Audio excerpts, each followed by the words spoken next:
Hey Moggles, today we're looking at Stella Sora, a new game in the gacha space published by Yostar, who's responsible for one of my favorite gachas ever, Arknights, and they have tons of other huge hits as well. I've been playing Stella Sora for the past couple of weeks and I've made quite a few mistakes you can learn from if you want to play yourself. We'll be going over the various forms of content, some gameplay basics, team building, resource management, and pretty much everything you need to know to get off on the right foot. This video is sponsored by Stella Sora, but I've genuinely been enjoying it and plan to keep playing, so if you want to check it out too, there's a link in the description. But without further ado, let's jump in with some gameplay basics. You have a main trekker and two support trekkers in any given team. You control the main, evading attacks and using skills. The auto attack will perform on its own as long as you're in range. When your support's abilities are off cooldown or their ultimate is ready, you can cast those as well. The mark system is one of the core mechanics in Stella Sora. Some characters can apply them kind of like debuffs, and some characters can trigger them with special skills like a reaction. For example, Nazuna can apply Terra Mark Earth Vein. That alone doesn't do anything, but when the mark is triggered, say via Jerry's support skill or ultimate, the mark will explode, dealing damage and triggering other buffs depending on build and disc passives. There's an auto battle mode, but it's pretty rudimentary, not really caring about incoming attacks and just using skills and ultimates as soon as they're ready, but it gets the job done on most basic content. There's also a semi-auto mode where you can choose when to use ultimates yourself, and of course you can manually hit the dodge button and move as well. For bosses, they have a white bar that gets depleted based on damage, and when it does, they get stunned and take more damage for a few moments. Many enemies have an element attached to them, and all characters do as well.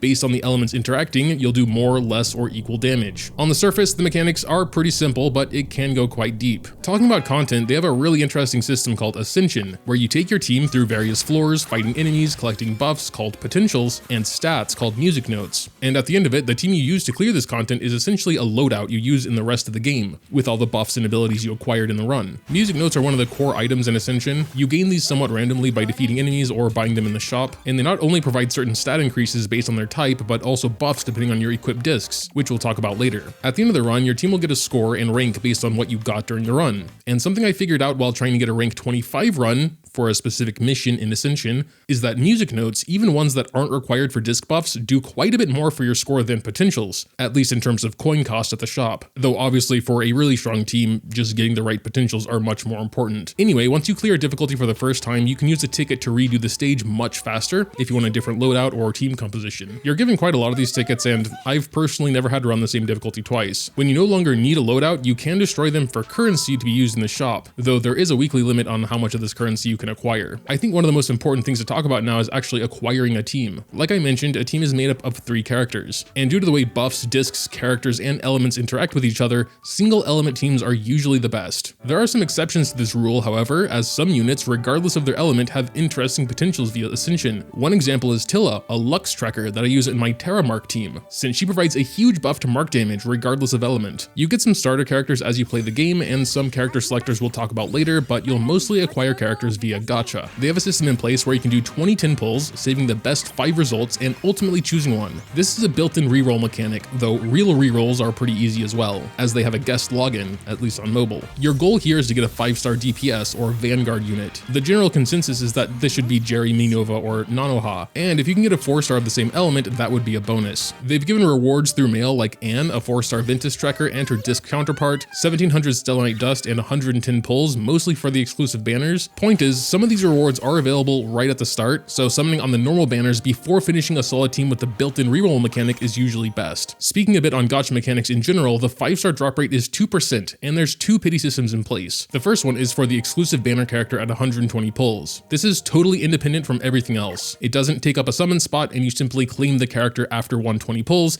even if you acquired the same character earlier. The other pity system is at 160 pulls for the exclusive character.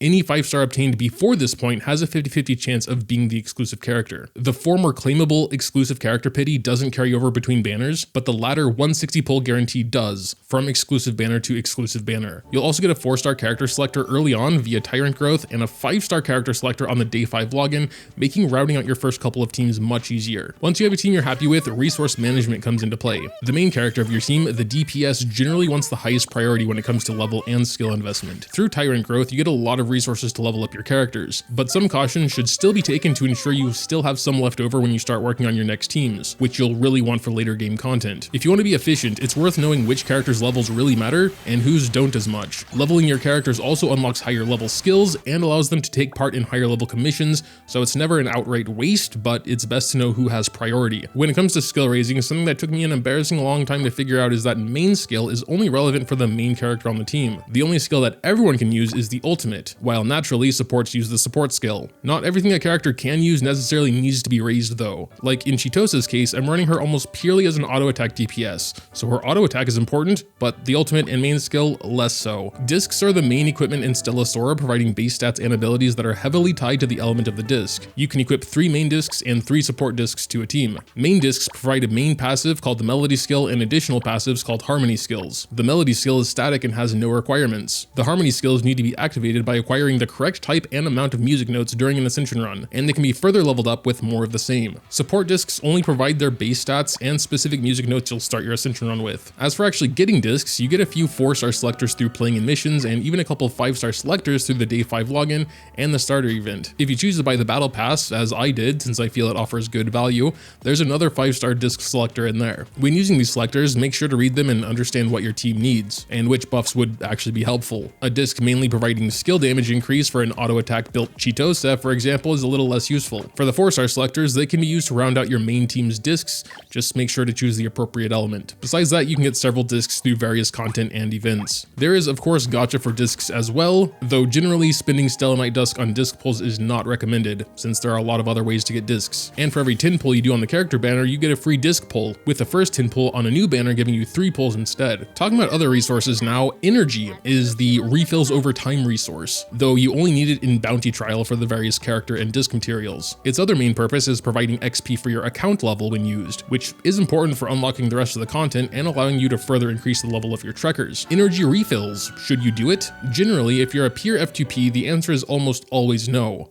But considering the cost of the first 3 refills is only 30 Stellanite dust or 1/10 of a single pull, it might not be so black and white. I personally wouldn't see it as a mistake to do so regardless, just the daily 100 dust from dailies covers it and allows faster progression and more materials. Maybe later game, once you can clear most content comfortably, it would be better to save every dust possible, but the energy to summon ratio alone makes me lean very heavily on it being worth it early game at least. Talking about their various content now, we have story mode, which as the name implies is mostly story. There are a few important fights here and there, but it's mostly for lore and to learn about the various trekkers which make up the game. Bounty trial is where you get all the progression materials for leveling, raising skills and discs, and emblems, which we haven't talked about yet. They're basically additional stat increases specific to a character that unlocks once they reach level 70, with additional slots unlocking at level 80 and 90. They can have up to 4 of each emblem, but only 1 of each can be equipped at once, so it's more so for build versatility. The rolled stats are random, but they can also be re-rolled if there are stats you don't like. And with a Star Emblem Polisher, you can lock up to 2 stats you do like to prevent them from re-rolling. For late game content, we have Minis Arena. This is where you'll eventually want a team of every element raised,